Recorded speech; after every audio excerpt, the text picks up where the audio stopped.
어, 우리 계속해서 요한복음을 공부를 하고 있는데 여러분 이제 공부를 하시면서 우리 예수 그리스도에 대해서 조금 더 알게 되셨습니까? 그리고 예수 그리스도께서 지금 우리 8장 오늘 이제 31절서부터 36절까지 하는데 지금까지 이와 같이 예수 그리스도께서 먼저는 이제 요한의 입을 통해서 이렇게 말씀하시고 또 요한이 예수 그리스도의 행적을 기록을 함으로 우리가 예수 그리스도께서 직접 육성으로 하신 말씀들을 듣게 되었단 말이죠.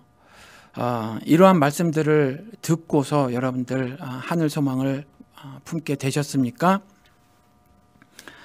오늘 이어서 예수님께서 말씀을 하십니다. 여러분들 오늘 예수님께서 직접 말씀하신 대로 진리가 너희를 자유케 하리라 라는 제목으로 말씀을 전할 텐데 자유케 된다라는 거죠. 그러니까 신자들이 누를 복은 자유케 되는 겁니다. 자유가 뭡니까? 자유가 어떤 속박으로부터 해방되는 게 자유잖아요. 예를 들면 우리가 일본 강점으로부터 해방되었지 않습니까? 그래서 자유를 얻게 되었단 말이죠. 지금 굉장히 많이 자유스럽잖아요. 우리가 피지배 민족으로 살다가 지금은 이제 독립된 국가의 민족으로 사니까 상당히 자유스럽단 말이죠. 그런데 그러면 우리가 완전히 자유를 구가하고 있는가? 그렇지 않잖아요. 그렇죠. 여전히 강대국의 힘의 논리에 굴복하고 살아가는 정말 불쌍한 민족이라는 거죠. 게다가 우리나라 지도자들은 대개 정말 정권을 가진 그 방법이 정권을 취득한 방법이 모두 다 불법적이고 악한 것들이어서 대개의 경우가 국민의 뜻을 담은 선거를 통하다기보다는 선거를 통해서도 대개가 불법, 부정선거를 통했기 때문에 그것에 대해서 정권에 대해서 인정을 받기 위해서 강대국의 허락을 필요로 항상 해왔단 말이죠. 그러다 보니까 그 강대국의 지시를 따를 수밖에 없는 우리나라 정부였었단 말이죠.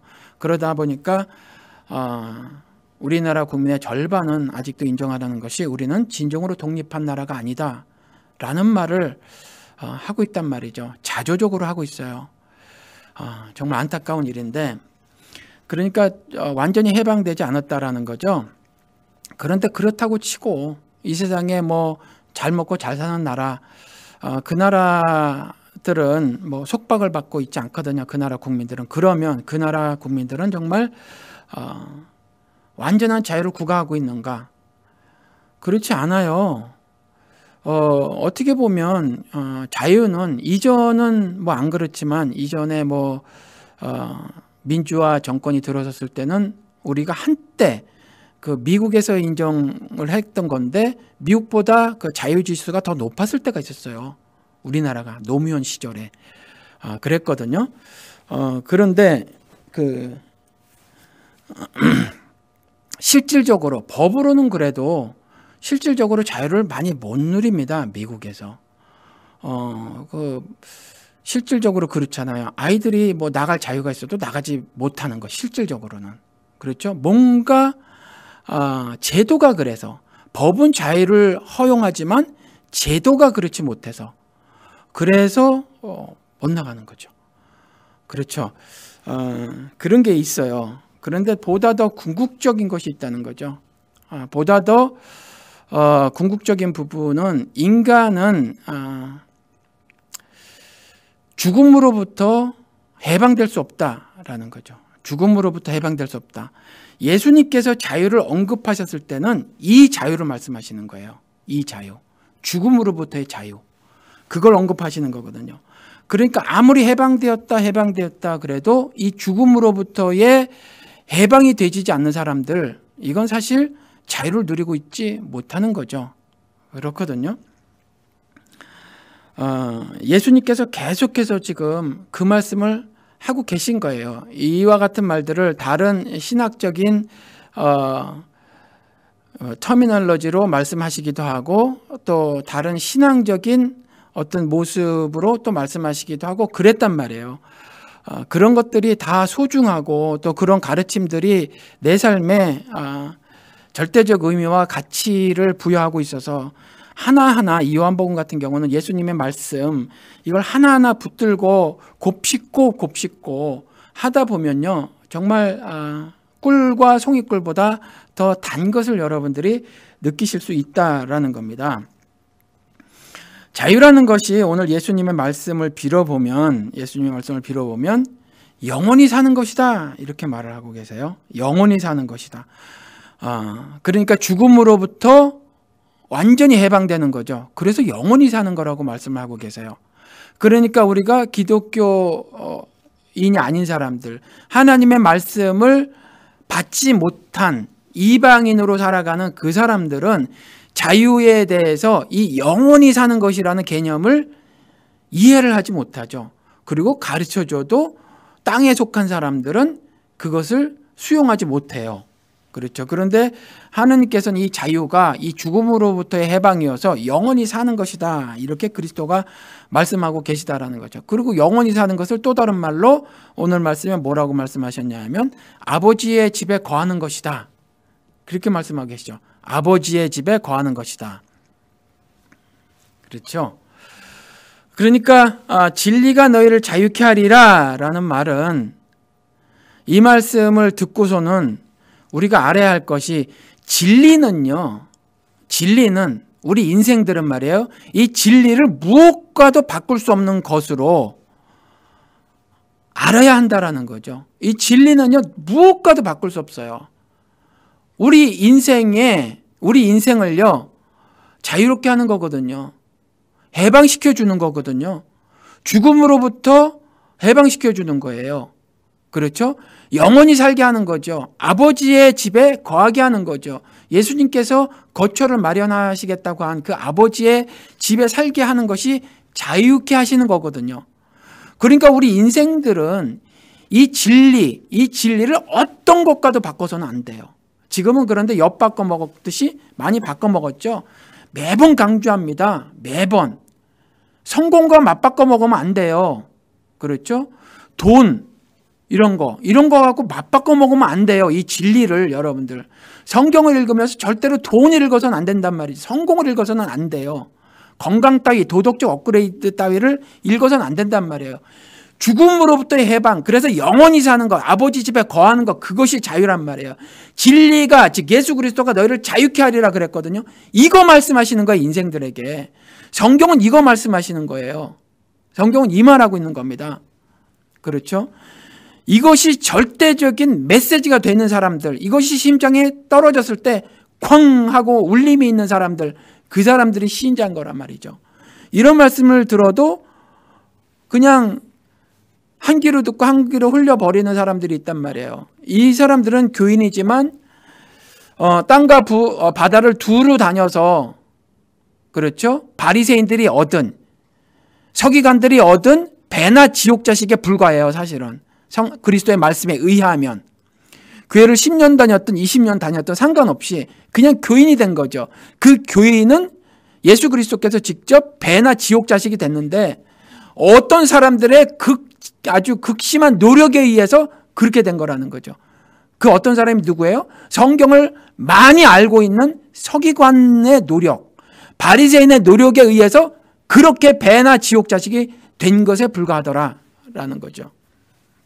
그러니까 진리를 탐구해야 합니다. 진리를 추구해야 돼요. 이것이 신자들에게는 절대 가치가 되는 거죠. 제일 중요한 것이 돼야 되는 거라는 거죠. 그래서 신앙생활의 근간, 그렇죠, 근본 혹은 시작이 되는 것은 뭐냐면 무엇이 옳은 것이냐, 무엇이 그른 것이냐, 이것을 따지는 일이 제일 근본이 되는 거예요. 이것이 시작이 되는 겁니다. 무엇이 옳고 무엇이 그른가. 그러니까 좀 다른 말로 하면 무엇이 문제지? 뭐가 진짜 문제야. 그렇죠? 뭐가 진짜 문제일까를 고민해야 하는 거예요. 그렇죠? 내가 인생을 살면서 무엇을 염두에 두고 살아야 될지, 나는 어떤 생각을 하고 살아야 할지, 이런 것들. 무엇을 추구해야 되는가? 무엇을 믿어야 하는가? 그렇죠. 무엇을 믿어야 하는가? 이런 질문들을 던졌을 때 제가 조금 전에 말씀드린 것처럼 어떤 갑갑증이 일어나는 거는, 이런 말씀을 던졌을 때, 한국 기독교계에 던졌을 때 이것이 씨알이나 먹힐까라는 생각이 요즘에 들더라. 목회를 몇 년 하다 보니까 말씀을 그동안 많이 던졌는데 이것이 씨알이나 먹힐 것인가? 반향은 조금 있었더라라는 거죠. 제가 지금 경험을 해보니까 반향은 있었어요. 제 경험을 들려드리면 사람들이 혹했단 말이죠. 꽤 많은 사람들이 혹했어요. 우리 교회 건물 안으로 들어온 사람은 그렇게 많지 않지만 그래도 여기저기서 CD를 듣고 전화를 하거나 이제 인터넷을 통해서 말씀이 전달되고 난 이후에 반응을 보인 사람 숫자가 꽤 많더라라는 거죠. 그런데 인터넷에 있는 사람들은 제가 하나하나 모르지만 이 로컬 지역에 이 로컬에 있었던 사람들, 제가 직접 얼굴을 맞댄 사람들은 저게 복음인 것 같아 라고 이렇게 반응을 보였다가 결국은 무너지더라. 제가 지금 그래서 생각을 해보는 것이 이런 말씀을 드리면 목사님 왜 죄에다 남 탓하세요? 예, 남 탓할 수밖에 없습니다. 쓰러졌으니까. 그건 당신 탓이라는 거죠. 제 탓이 아니에요. 쓰러지는 이유는 다 자기 탓이에요. 죄를 짓는 이유는 다 자기 탓이지 하나님 탓이나 목사 탓이 아닙니다. 저는 제가 잘못 가르친 부분에 있어서 제 탓으로 돌리겠지만 영영 쓰러진 건 다 자기 탓이란 말이에요. 자기 탓. 그런데 제가 탓을 하겠다는 것이 아니라 왜 쓰러지셨는가를 알려드리는 거예요. 알려드리는 일을 하는 겁니다. 선 하나를 맨날 못 넘더라. 제가 많은 생각을 했어요. 이런저런 생각을 했습니다. 왜 그럴까? 무슨 이유일까? 왜 감동을 받고 삶이 변하지 않을까? 바울이 말한 것처럼 내가 해서 그래요. 내가 깨닫고 내가 결정하고 내 갈 길을 내가 알아서 가려고 하기 때문에 그래요. 그런데 그렇게 해서는 안 된다는 거죠. 그렇게 해서는 안 돼요. 절대적으로 하나님께 의지하고 나가야 되는데 그 선을 못 넘더라. 결국은 그러면 아무리 많이 깨달았고 마음에 감동을 얻어도 안 됩니다. 하나님께 내가 무력한 존재라는 걸 고백하지 않으면 안 돼요. 내가 무력한 존재를 고백한다라는 말의 의미는 뭐냐 하면 이제 내가 무력함으로 능력 있으신 주님께서 말씀하시면 내가 따르겠나이다 하는 거란 말이죠. 그렇죠. 내가 지적 능력이 있어서 이제 눈이 밝게 떠져서 하나님같이 됐으니까 하늘 끝까지 바벨탑을 쌓는 삶을 살면 안 된다라는 거예요. 그렇죠. 가시화헌건기가 나는데 땀을 흘려 수고해보니까 먹을만해. 이 세상에 먹고 살만해. 그러시면 안 된다라는 거예요. 그리고 살고 살다 보니까 내가 법 만들고 제도 만들고 장치 만들어서 내 밑에 휘하에 사람 부리면 그와 같이 용사로 살면 살 것 같은 거예요. 그러면 망하는 거란 말이에요. 그러면 망하는 거예요. 그게 망하는 지름길이라니까요. 그래서 심판하시는 거예요. 그래서 물로 다 심판해 버리신 거예요. 그리고 그 물심판이 없는 세계를 준비해 놓고 계시단 말이에요. 더 이상 바다가 없는 그 세계. 그런데 나는 계속해서 그 물로 심판할 그 세계 있잖아요. 그렇죠. 그 세계에서 살기를 소원한단 말이에요. 왜냐하면 자유가 있는 것 같으니까. 제가 가끔 계속해서 인터넷으로 방송을 하고 인터넷으로 설교를 어느 분들이 끄집어가서 듣고 하니까 이메일을 받아요. 어느 분한테 또 장문의 이메일을 2통을 받았어요. 그런데 이제는 제가 이런 이메일을 받거나 했었을 때 가슴으로 함께 고민을 해주는데 가슴으로 함께 고민을 합니다. 같이 고민을 하는데 그냥 내용만 달라요. 자신들이 겪은 내용만 다르지 성격은 똑같더라. 문제의 본질은 똑같더라. 그런데 이제 요즘에 이런 생각이 들어요. 한 마음이 드리려고 같이 바로바로 어떤 도식적인 답을 드리지 않고 고민을 하거든요. 저도 함께 고민을 해봐요. 이분들이 마음이 얼마나 안타까울까, 오죽하면 이럴까. 이번에 이메일을 주신 분은요, 한 5년간 고민하셨다는 거죠. 이제 주변에서 당신을 전부 손가락질할 게 뻔하시대요. 그러시답니다. 그런데 아무리 이제 교회를 눈 씻고 찾아봐도 이제 그런 생각이 든다는 거예요. 정말 저분들이 구원을 얻은 분들인가? 목사님이나 그 목사님으로부터 가르침을 받고 있는 저 수많은 교인들이 구원을 받은 사람일까?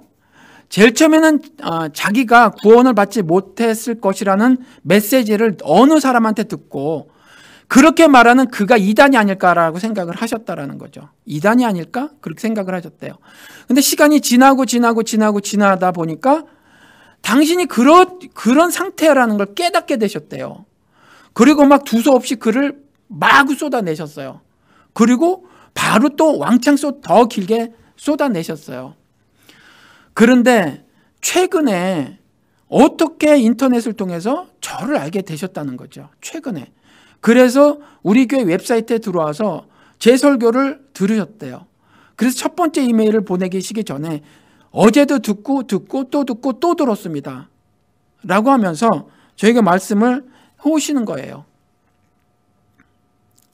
근데 제가 이런 분들을 이제 많이 경험했잖아요.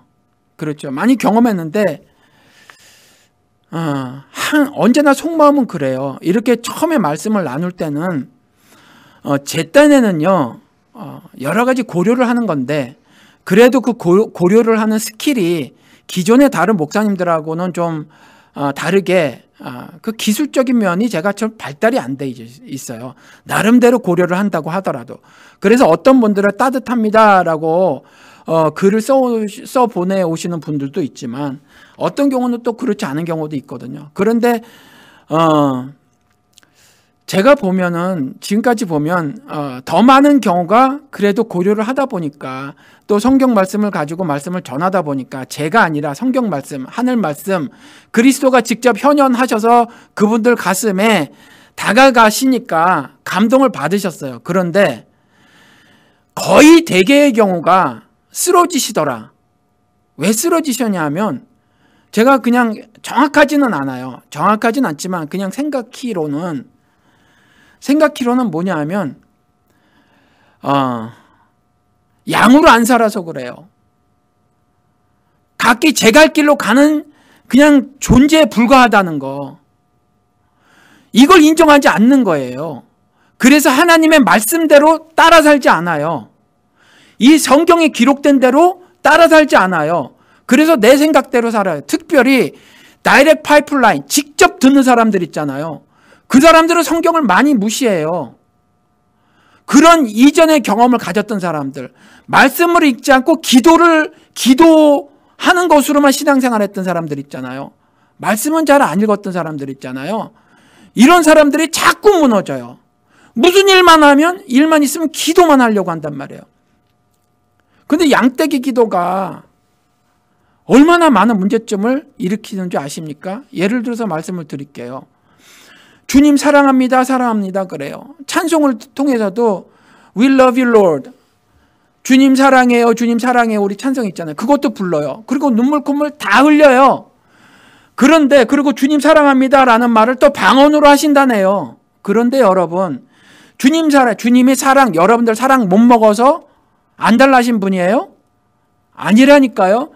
주님은 완전하신 분이에요. 여러분들 없이도 이미 완전하신 분이에요. 여러분들을 창조하시기 전에도 이미 퍼펙트, 완전하신 분이에요. 뭐 하나 부족한 분이 없으신 분이에요. 사랑이 조금도 모질하지 않으신 분이란 말이에요. 그분은 거룩하신 분이에요. 요만큼 세속적이지 않으시단 말이죠. 땅의 것은 요만큼도 물들지 않으신 그런 분이에요. 여러분들 사랑 사실 필요 없어요. 나를 사랑하라 라고 말씀하신 거는 뭐냐 하면 내가 가지고 있는 사랑을 너희들에게 전달해 줄게. 그 사랑으로 인생을 살아. 그 말씀하시는 거예요. 그래서 여러 차례 누차 말씀을 드리지만 그걸 직접적으로 말씀해 놓으신 것이 이웃 사랑하는 것이 나를 사랑하는 것이야. 로마서 13장. 근데 주님 사랑해요 하고 세월호를 나 몰라라 해요. 기독교인들이. 이건 주님 사랑하는 게 아니에요. 왜 그래요? 기도만 하고 살아서 그래요. 왜 그래요? 찬송만 하고 살아서 그래요. 그런데 잠언서에 나오잖아요. 그런 기도는 가증하다. 가증하다 그러시잖아요. 그렇죠? 그러니까 무엇이 옳고 그른지를 몰라서 그래요. 따져보질 않아서 그래요. 그래서 제가 염려되는 게 그거예요. 제가 최선을 다해서 응대해 드릴 겁니다. 그리고 제가 그렇게 말씀을 드렸어요. 제가 조력자가 될 수 있으면 그렇게 되어 드리겠습니다. 라는 거죠. 이분이 제 설교를 최근에 그렇게 듣고 돌아보고 돌아봤다는 거죠. 그래서 팟캐스트를 통해서 여러분들의 말씀도 듣고 그랬다는 거예요. 못 믿겠대요. 그래도 팟캐스트에서는요, 나름 비판적인 목사님들의 말씀이나 설교들이 꽤 있거든요. 근데 그분들 거도 채 수용을 하지 못하겠대요. 그분들 것도. 정말 본질적인 문제를 거론하고 있는 것 같아 보이지 않는데요. 기독교의 잘못된 부분들, 현상들, 나타나는 것들, 이것들에 대한 비판은 마구 쏟아내는데 정말 본질 문제를 거론하지 않는 것 같다라는 거죠. 저는요, 이분을 응대해 드릴 거고 이분이 하나님 앞으로 올바로 나오기를 소원해요. 이와 같은 갈등을 벌이고 고민을 벌이는 것 자체가 반은 성공이다 말씀을 드렸어요. 왜 그러냐면 깨어있는 거니까. 깨어있는 거니까. 그런데 지금까지 먹은 게 없더라고요. 잡수신 게 없어요. 그래서 내놓은 말씀들이 상당히 많이 두서가 없어요. 그 마음을 두서없이 전했다는 것이 아니라 신앙인으로서 자신의 신앙인으로서의 삶을 토해내시는데 그러시더라라는 거죠. 앞도 없고 뒤도 없고 순서도 없어요. 그렇다고 가치 없다는 것이 아니죠. 저도 간증을 드렸다시피 그릇된 질문을 했었다니까요. 내가 중심이 된 질문. This is the life that I wanted to live. 이게 저의 큰 질문이었었어요. 30대 때. 이미 나가지고 이렇게 사는 것이 내가 살고 싶었던 인생이었나? 주어가 뭐였어요? 하나님이 아니라 나였단 말이에요. 제가. 그런데 그러한 잘못된 질문에도 하나님이 올바른 답을 주시더라. 문제는 질문을 하는가 안 하는가 달려있는데 이분은 질문을 해오시더라. 얼굴도 모르지만 그 갈급함 5년간 정말 영적으로 뺑뺑이를 도른 거예요. 그렇죠. 어린아이들이 울더래요. 어린아이들이 초등학생인데. 얼마나 신앙적인 갈등을 보였으면. 구원이 너무 싸구려가 됐어요.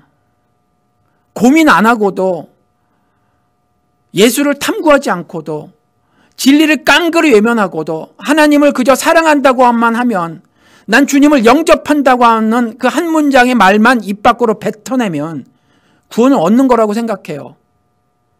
아니라는 거죠. 삶이 바뀌어져야 한다니까요. 하나님을 믿어야 된다니까요. 하나님을 신뢰해야 된다니까요. 근데 하나님을 신뢰하지 않아요. 하나님을 믿지 않아요. 다 양처럼 자기 길로 가면서 성령 하나님께서 인도하시는 그 길 따라 살지 않으면서 내 생각대로 살면서 바벨탑을 높이 쌓고 살면서 그렇죠. 그렇게 살면서 자신이 하나님의 백성이라고 말을 해요. 근데 아니라는 거죠. 그래서 진리가 너희를 자유케 하리라. 이 말씀을 곱씹고 곱씹어 보세요. 내가 지금 무엇을 행해야 하는가? 정작 무엇이 옳고 그른가? 이 문제를 심각하게 따져봐야 해요. 심각하게. 네가 옳으냐 내가 옳으냐가 아니에요. 무엇이 옳은가 무엇이 그른가. 다른 말로 하면 나는 무슨 생각을 하고 살아야 되지? 뭘 염두에 두고 살아야 하지? 무엇을 추구하고 살아야 하지? 이런 거예요. 이런 질문들을 던지셔야 한다는 거죠.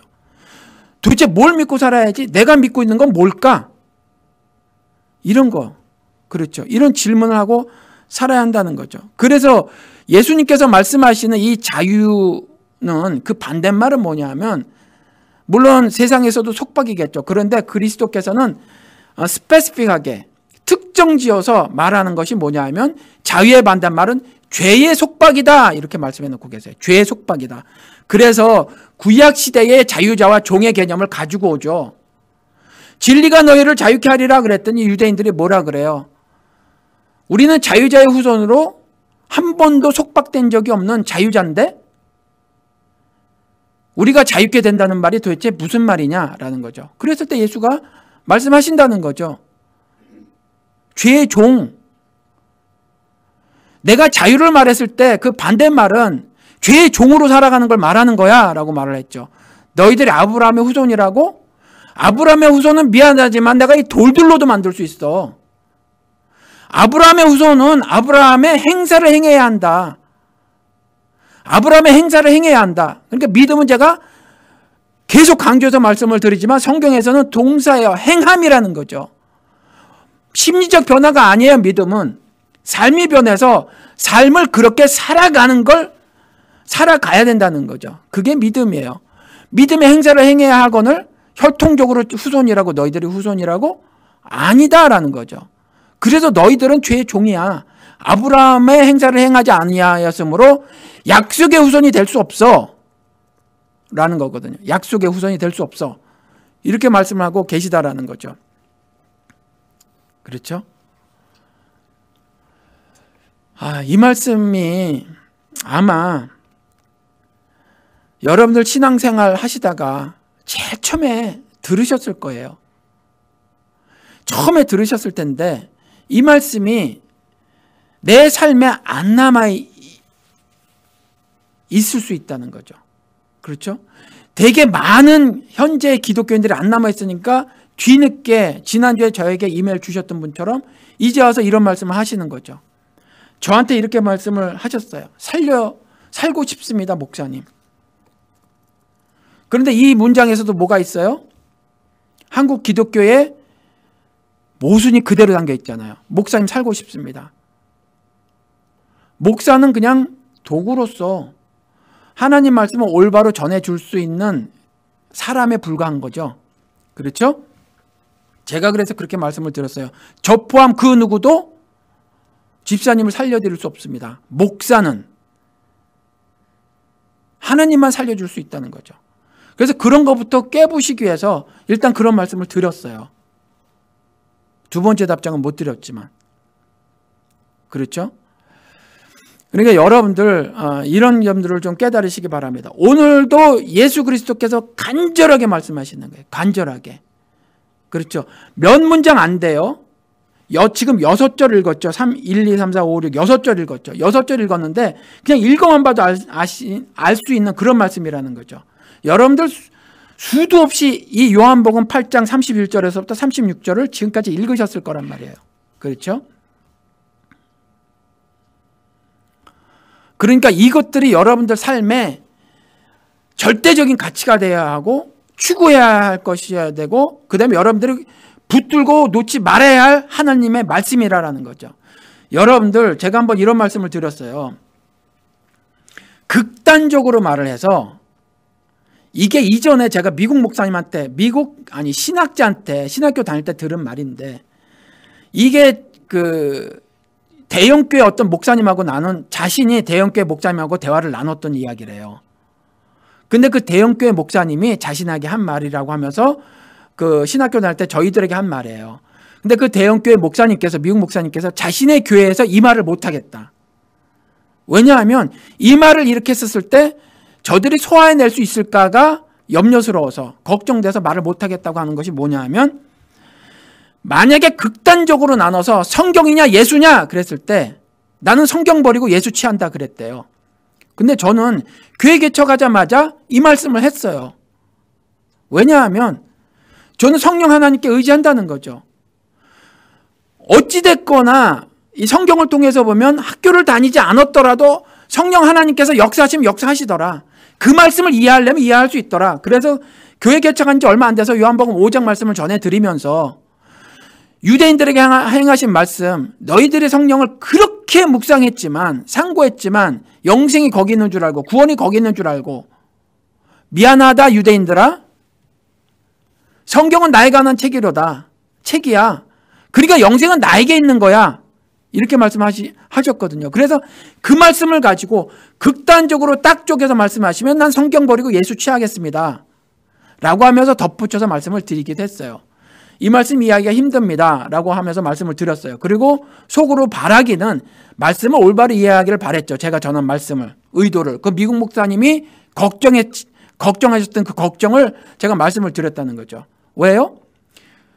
요즘에 그런 일들이 많이 벌어지기도 한단 말이죠. 여러분들 이 성경 없이 예수를 여러분들이 알 수 있어요? 몰라요. 죄송하지만. 그래서 성경을 버릴 수 없어요. 사실은. 그래서 제가 말이 안 되지만 극단적으로 그렇게 두 개 나눠서 하나만 취할 수 없지만이라는 단서를 가지고 질문을 드렸던 거죠. 여러분들 성경 없이 예수를 알 수 있어요? 몰라요. 모릅니다. 알 수가 없어요. 그냥 만물 속에 담아놓은 하늘의 신성, 이걸 캐치할 수는 있어요. 이걸 캐치할 수는 있어요. 그렇죠? 그래서 뭐 요즘에 지적 설계라는 거 뭐 이렇게 말씀하고 계시는 분들이 있는데, 어느 목사님 보니까 이 지적 설계라는 것이 과학자들한테도 비판받고 기독교인들에게도 비판받는데, 뭐 인텔리전 디자인이라는 거죠. 어떤 이 만물은 설계한 분이 계시다라고 말하는데, 기독교인들이 반대하는 이유는 뭐냐면 그 설계자를 성경에 있는 하나님이라고 말하고 있지 않다. 그래서 반대한다는 거예요. 그 지적 설계를 반대하는. 저는 그런데 그거라는 거죠. 그 인식하고 있는 거 있잖아요. 어차피 이 온 세상을 창조하신, 온 우주 만물을 창조하신 창조주는 딱 한 분밖에 없어요. 그렇게 만물에 담아놓은 신성을 그렇게 인식하는 거는요, 성경에 있는 하나님을 인식하는 거여서, 그런 지적 설계를 말하고 있는 사람의 그 지적 설계자 그 개념이 성경에서 말하고 있는 신이라고 저는 생각을 한다라는 거죠. 그분들이 성경을 안 읽어봤으니까, 읽어보지 않은 상태에서, 그렇죠? 나타난 현상들을 파서 연구를 해보니까 그렇더라라는 거거든요. 그러니까 만물에 담아놓은 그 신성, 그걸 캐치할 수는 있어요. 그런데 예수를 알아요? 하나님의 아들을 알아요? 어떻게 알아요? 그분의 선재성을 알 수 있어요? 그분이 생명인 걸 알 수 있어요? 그분을 통해서만 구원을 얻는 걸 알 수 있어요? 그분이 빛으로 온 걸 알 수 있나요? 말씀이 육신이 되셔서 육신이 되신 걸 아나요? 즉, 지금 성경이라는 책에 기록된 이 말씀이 있잖아요. 이 살아 운동력 있는 말씀, 여러분들의 삶을 송두리째 바꿔놓을 수 있는 거. 그렇죠? 영과 혼과 및 골수까지라도 쪼개고도 남는다고 하는 이런 문학적 표현을 통해서 저주받은 인생에서 축복받은 인생으로, 썩을 인생에서, 그렇죠? 영광스러운 몸으로 다시 사는, 그렇죠? 그런 말씀이잖아요. 예수의 현현, 예수의 임재, 그게 뭐라고요? 말씀이 구체화되는 거예요. 그러니까 이 성경 없이 예수를 알 수가 없고, 성경 없이 신앙생활을 하는 것이 불가능해요. 이 설명을 제가 미리 드렸단 말이에요. 드리고서 예수의 존재를 조금 더 극명하고 분명하게 말씀을 드리기 위해서 그런 극단적인 질문을 한번 드렸던 거죠. 그렇죠? 그걸 오늘도 예수님이 말씀하시는 거예요. 유대인들에게. 성경을 들고 있으면 뭐하니? 라는 거죠. 성경을 들고 있으면 뭐하니? 성경을 가지고 있으면 뭐하니?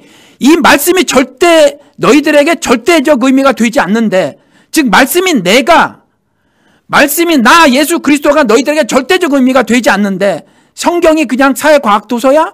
인문학 도서야? 그냥 교훈 정도를 취할 수 있는 도서야? 너희들 삶에 그저 개선점을 누릴 수 있는 그 정도의 책이야? 아니야 라는 거잖아요. 아니야. 생명이야. 빛이야 이거잖아요. 생명이야 빛이야. 이 말씀을 오늘도 전해주고 있는 거라는 거죠. 성경이 진리라는 의미는 바로 이거라는 거죠. 여러분들 그래서 믿지 않는 사람들이 이와 같은 질문이나 도전했을 때 여러분들이 이걸 말을 할 수 있어야 된다라고 말씀을 드렸잖아요.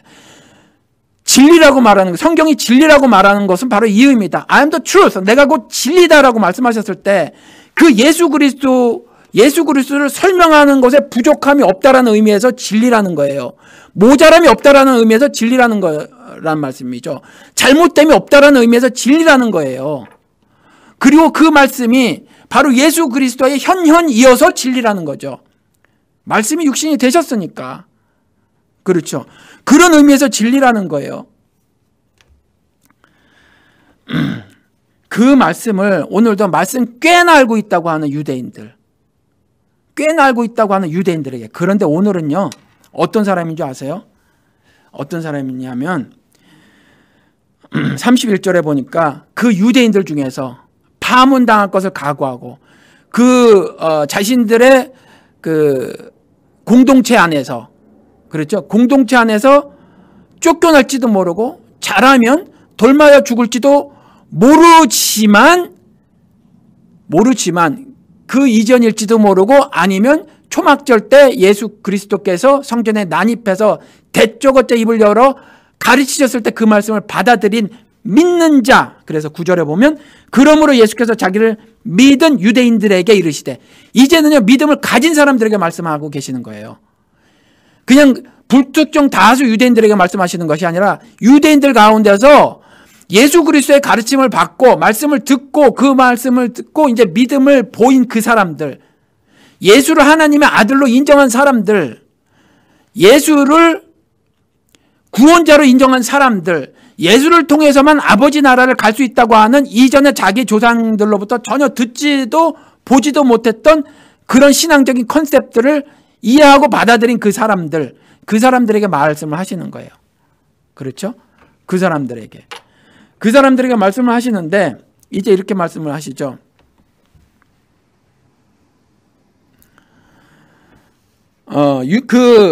자기를 믿은 유대인들에게 이르시되 너희가 내 말에 거하면 참 내 제자가 되고, 32절에 진리를 알지니 진리가 너희를 자유케 하리라. 이게 우리 번역이 물론 참 좋긴 한데 조금 더 우리는 단수 복수가 좀 약하고 시제가 좀 약하잖아요, 우리 성경은. 그런데 우리 말은. 그런데 이걸 보면 그러므로 예수께서 자기를 믿은 유대인들에게 이르시되 너희가 내 말에 거하면, 그러니까 너희들이 내 말을 계속 준행하고 살면, 이렇게 번역하는 것이 더 옳아요. 내 말에 거하면. 그렇죠? 그러니까 내가 입을 열어 가라사대, 내가 입을 열어서 가르칠 때마다 그 말씀을 올바로 이해해서 따라 사는 일을 지속하면, 그러면 내 제자가 되고, 그럼 내 제자가 된다는 거죠. 그래서 예수 믿는 사람들은 다 제자예요. 여러분들 제 이메일 주소 아십니까? 디사이플링 미션이에요. 그렇죠? 일하는 제자라는 뜻이죠. 일하는 제자. 그러니까 제자라는 건 예수님께서 직접 우리들에게 부여하신 정말 귀중하고 가치 있는 하늘 백성들에게 부여하신 이름이에요. 제자. 그렇죠? 신분이에요. 신분. 그렇죠? 그러니까 여러분들 그 스테러스와 롤이 있죠. 신분과 역할이 있어요. 신분과 역할. 목사는 역할이에요. 역할. 신분은 하나님의 자녀 혹은 이와 같이 제자. 이건 신분이에요. 신분. 역할이 더 중요해요? 신분이 더 중요해요? 신분이 더 중요하죠? 신분이 더 중요해요. 그러니까 제자라는 말을 듣는 것이 중요한 일이에요. 그 다음에 목사나 집사, 이건 역할이기 때문에 요거는 물론 이것도 중요하죠. 그런데 더 중요한 건 제자라는 신분이라는 거죠. 그렇죠? 이와 같이 스테이러스가 바뀌는 거죠. 신분이 바뀌어버리는 거예요.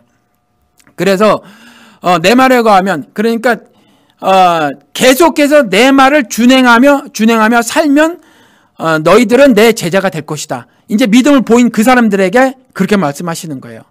여러분들 예수님이 이렇게 말씀하셨을 때 믿음을 보이시면 예수님이 더해서 말씀하시는 것이 뭐냐 하면 내 말을 계속 준행하며 따라 살아라. 이 말씀을 하시는 거예요. 그래야 너희가 내 제자니라.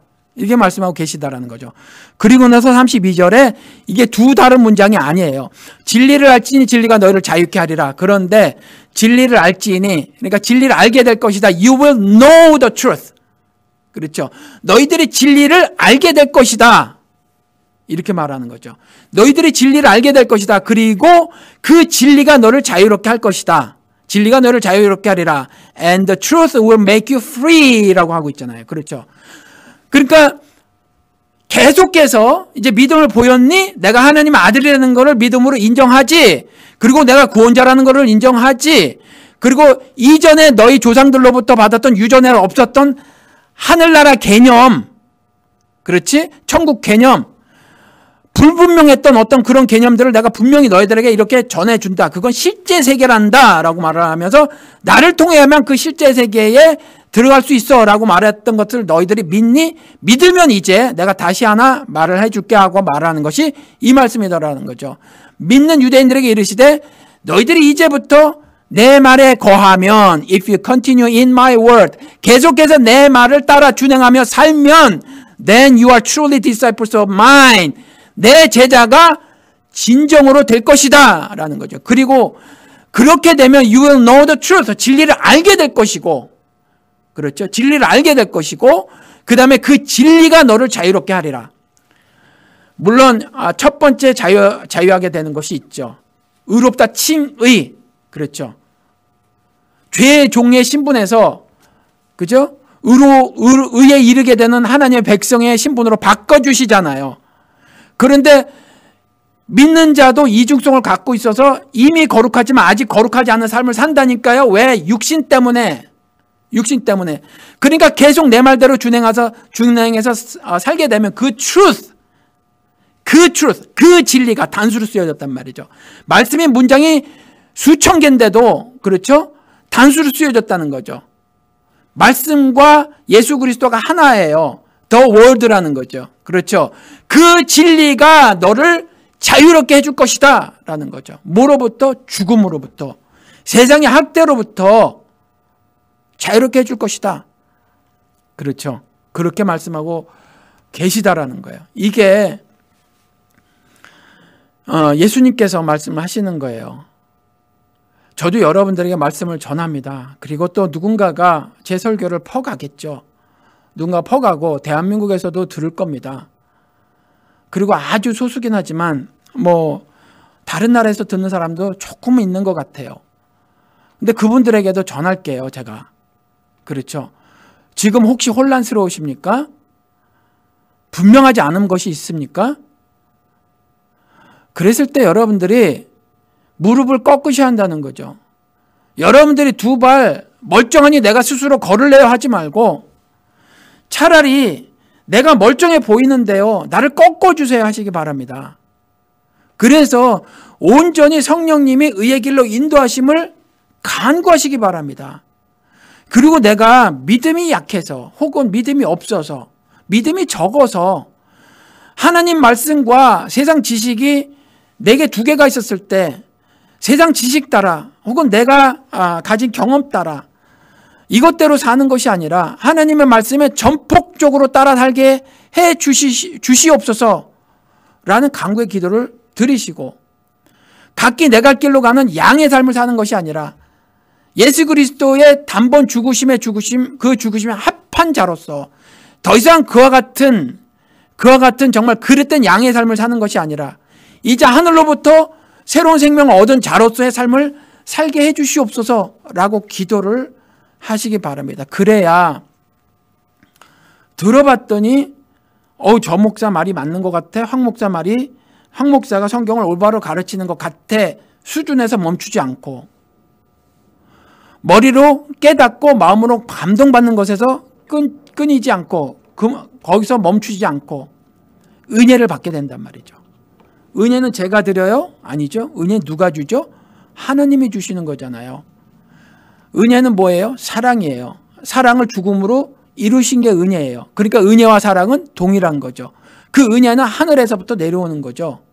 하늘에서부터. 저를 통해서 아니에요. 성령 하나님을 통해서 여러분들에게 전달되는 거죠. 그렇죠. 그걸 간구하셔야 된단 말이에요. 그걸.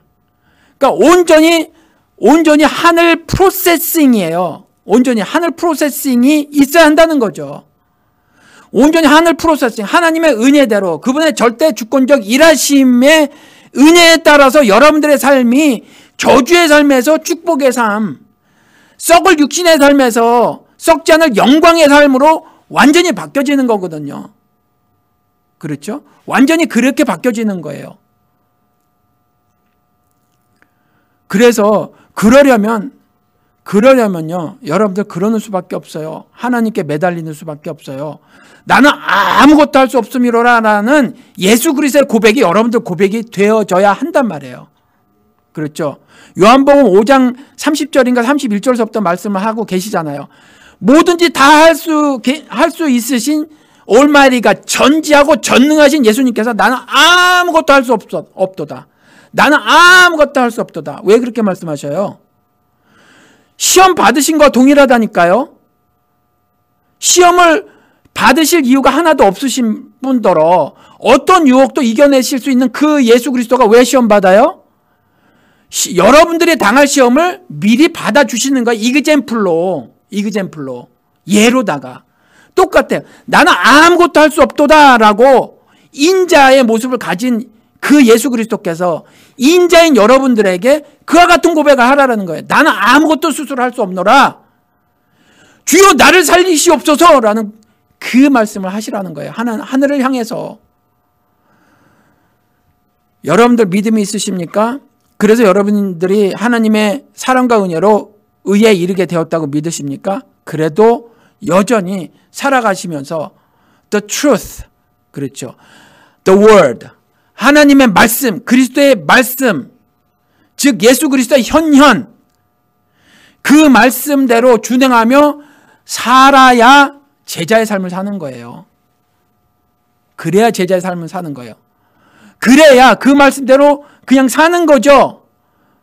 그렇게 살아야 그래야 여러분들이 궁극적인 자유를 성취할 수 있다는 거죠. 다른 방법은 하나도 없어요. 다른 방법은 하나도 없어요. 여전히요. 돈에 전전긍긍할 수밖에 없고요. 건강이 잃으면 그것 때문에 노심초사할 수밖에 없고요. 힘센 세상 사람들이 나를 겁박하면 쩔쩔매고 무릎 꿇을 수밖에 없더라니까요. 요즘 그런 거 나오잖아요. 갑질들. 그렇잖아요. 여자들이 와서 남자들 뺨을 막 쳐요. 내가 700만 원 썼는데 뭐 이래가면서 뺨을 쳐요. 그리고 무릎 꿇어 그러면 꿇잖아요. 그렇죠? 그럴 수밖에 없다니까요. 내 상황이 함몰되어져서밖에 살 수 없는데 이 모든 상황 있잖아요. 이 모든 상황, 인생들이 겪는 모든 상황을 초월하신 예수 그리스도께서 이 땅에 오셔서 우리와 하나 되주셔서 이러한 상황을 극복하고 초월하며 살 수 있게 해주셨단 말이에요. 더 이상 세상의 종으로 살게 하는 게 아니란 말이에요. 그래서 너희들, 그러면서 말씀하시는 거죠. 그들이 유대인들이 믿는다고 하지만 그렇게 말을 하는 거죠. 우리가 아브라함의 자손이라 남의 종이 된 적이 없거늘 아직도 잘 못 깨닫는 거죠. 신앙생활 오래 했어도 여러분들도 잘 못 깨달으시는 부분이 있단 말이에요. 이와 같은 질문을 할 수 있어요. 믿는다고 하더라도 나는 아브라함의 자손이라 우리 집은 목사를 대대로 배출한 집안이라 나는 영락교회 교인이라 나는 대형교회 다니는 교인이라 그거 다 말짱 꽝이에요. 여러분들 다 꽝이에요. 심판자는 오직 예수 그리스도 한 분밖에 없어요. 합동측 교회 장로교회 교인이라 통합측 교회 교인이라 하나님의 성의 교인이라 성결교회 교인이라 미남침녀교회 교인이라 이단에 속하지 않는 건전한 교단의 교회의 교인이라 그런 거 다 말짱 소용없어요. 말짱 소용없어요. 예수의 눈에 합당해야 되는 거예요. 예수의 눈에 합당해야 돼. 예수의 눈에 합당하려면 그 말씀에 준행하며 살아야 되는데 그걸 한마디로 해놓으신 것이 너희들은 너희의 십자가를 지고 골고다 언덕에 올라가서 죽어라는 거거든요. 그걸 바울이라는 참신자가 죄에 빠지지만 I die to the law, 나는 날마다 죽노라. 그래서 내가 육신 가운데 살지만 그래서 로마서 7장 고백처럼 쓰러지지만 알면서도 쓰러지지만 내가 육신 가운데 사는 것은 그를 증거하기 위함이다. 예수 그리스도를 증거하기 위함이다. 그래서 내 죽음도 유익함이다. 이게 신자의 일반적인 신자의 특별한 신자가 아니라 그냥 보통의 신자의 고백이 되어진다라는 거죠. 여러분들 예수 말고 하나님의 나라 말고 무엇이 우선순위가 됩니까? 여러분들 그 질문을 해보시고 살아야 한다는 거죠. 그래서 진실로 너희에게 이르노니 믿었다고 하는 그 유대인들에게 말씀하는 거죠. 죄를 범하는 자마다 죄의 종이라 믿었다고 하는 자들에게 그렇게 말을 하는 거예요. 그렇죠? 죄를 범하는 자마다 죄의 종이라 믿었다고 하는 자가 뭘 믿었는지 확실히 몰라요. 이 진술만 가지고는. 그런데 두 가지 측면으로 이해할 수 있겠죠. 그냥 살다가 죄의 오염에 여지없이 무너지는 것처럼 그렇게 생각할 수도 있고 구원을 받긴 받았지만 아직은 그냥 인식하고 있는 단계. 토마스 아퀴나스처럼 예수를 그냥 인식하고 있었는지 모르죠. 삶이 송두리째 바뀌지 않은 캐톨릭에서는 구원이라고 말하지만 우리 기독교에서는 구원이라고 말하지 않는 그냥 인식하는 그 단계였을 수도 있다는 거죠. 어느 단계인지는 몰라요. 그렇지만 그 두 다른 상태에서 동일하게 전할 수 있는 말이라는 거죠. 죄를 범하는 자마다 죄의 종이라 그렇잖아요. 그리고 나서 말씀하시기를 종은 영원히 집에 거하지 못하되 아들은 영원히 거하나니 이렇게 말씀하고 계시다는 거죠. 여기서 35절인데 아들은 영원히 거하나니 해서 아들을 갖다가 그 성경이 한국은 그냥 아들이지만 영어 성경에는 정관사와 관사가 있잖아요. 그렇죠. 근데 번역이 어디는 그냥 a son이에요. 한 명의 아들. 그리고 어디는 the son이에요. 바로 그 아들이라는 거죠. 그리고 어디는 대문자로 the son이라고 해놨어요. 이 세 가지가 다 다르죠.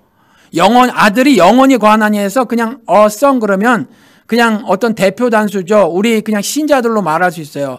그러니까 이 신자들은 하나님의 백성이 된 사람들은 영원한 집에 영원히 거하게 될 것이다라는 해석이 가능하고, 그렇죠. 또 하나 해석은 the son, 이것도 a son과 똑같이 대표 단수라는 거죠. 그러니까 그 믿음을 보인 자들, 하나님의 예수 그리스도의 규례대로 일평생 준행하며 사는 그 son, 그렇죠. 그 son. 그렇죠. 그 son은 영원히 거하게 될 것이다. 이렇게 말을 되지기도 하고, 또 하나는 세 번째는 대문자로 썼을 때 예수 그리스도를 가리킨다라는 거죠. 그렇죠. 그러니까 자신을 말하라는 거죠. 자신을 3인칭화해서. 그러니까 이 세 가지 해석을 다 해도 상관이 없어요. 근데 사실은 두 가지 해석이죠. 하나는 하나님의 백성, 하나님의 자녀된 우리를 말하는 거고, 그렇죠. 예수 그리스도 하나가 됐기 때문에 이제 아들, 자녀의 신분을 획득하게 됐죠. 그렇죠. 그러니까 사실 마찬가지예요. 그리고 36절에는 그러므로 아들이, 여기서는 the son, 오직 한 가지 번역밖에 없어요. 예수 그리스도를 지칭하는 아들이 너희를 자유롭게 하면 너희가 참으로 자유로우리라. 우리를 자유케 해주시는 분은 누구밖에 없어요? 예수 그리스도, 그분 한 분밖에 없어요. 예수를 통하지 않고는 아버지 나라를 볼 자가 없습니다. 그래서 예수를 통하지 않고도 구원을 얻을 수 있다고 하는 카톨릭을 제가 이단이라고 하는 거예요. 이해가 되십니까? 그렇죠? 아들을 통하지 않고도 구원을 얻을 수 있다고 하는 카톨릭이 그래서 이단이라는 거예요. 그래서 아들이 너희를 자유롭게 하면 너희가 참으로 자유로우리라. 그분만이 나는 스스로 아무것도 할 수 없노라라고 고백했던 그분이 사실은 전지하고 전능하신 하나님이어서 육신을 입고 이 땅에 오셔서 여러분들이 당할 수밖에 없는 그 죽음의 폭력으로부터 해방시켜 주신다라는 거죠. 우리가 해야 될 건 그분의 십자가 죽음에 동참하는 거죠. 그분이 양으로 와서, 어린 양으로 와서 제물로 바쳐져 죽었듯이 우리도 제물로 바쳐져서 죽어야 된다는 거죠. 그렇죠. 그러한 마땅히 드릴 영적 제사를 드려야만 자유롭게 되더라. 그래서 죽어서 사는 비결을 가르치고 계신 거예요. 그러니까 이렇게 사는 사람들은 건강 돌보지 않는다는 얘기도 아니고 세상을 무계획적으로 산다는 것도 아니고 다미성계 사람들처럼 그냥 한꺼번에 뭐 대책도 없이 살으라는 것이 아니라 그 중에 제일은 사랑인 하나님을 따라 내가 하나님의 그 사랑을 가슴에 안고 이 세상 내 뜻대로, 내 계획대로, 내 시간표대로 사는 것이 아니라 하나님의 말씀대로 살아가더라 라는 거죠. 여러분들에게 강력 주문합니다. 그래서 우리 교회가 세월호 유가족들 모셨잖아요. 여러분들이 최대한 적극적으로 하나님이 주신 기회다 생각하고 신자로서의 신앙을 하나님 앞에 증명하는 기회로 삼으시길 바랍니다. 일평생 살다가 하나님 앞에 내 신앙을 증명해 볼 기회가 별로 많지 않더라라는 거죠. 저 개인적으로 봐도 이번에 기회다 생각하시고 최대한 하나님하고 여러분들 속으로 하나님을 찾으시고 부르시면서 이번 일을 잘 감당하시길 바랍니다. 예수 그리스도 오늘도 믿는다고 했으면 그냥 집어치지, 고만하지, 잔소리 좀 고만하지, 믿는다고 나온 그 사람들에게, 그것도 혹 목숨을 잃을지도 모르는데 목숨 각오하고 나온 그들에게 한마디 더 붙이십니다. 진리가 너희를 자유케 하리니 그 진리의 말씀을 준행하며 살아라. 그래야 내 제자가 되리라. 그리고 그러면 그 진리가 너희를 자유케 하리라 라는 말씀을 하십니다. 이 말씀이 여러분들 여러분들이 이 세상에 그 무엇보다도 꼭 지키고 붙들고 살아야 되는 말씀이 되어서, 그래서 하늘 소망으로 매일의 삶을 사신 여러분들 되시기를 주님의 이름으로 축원을 드립니다. 기도하시겠습니다.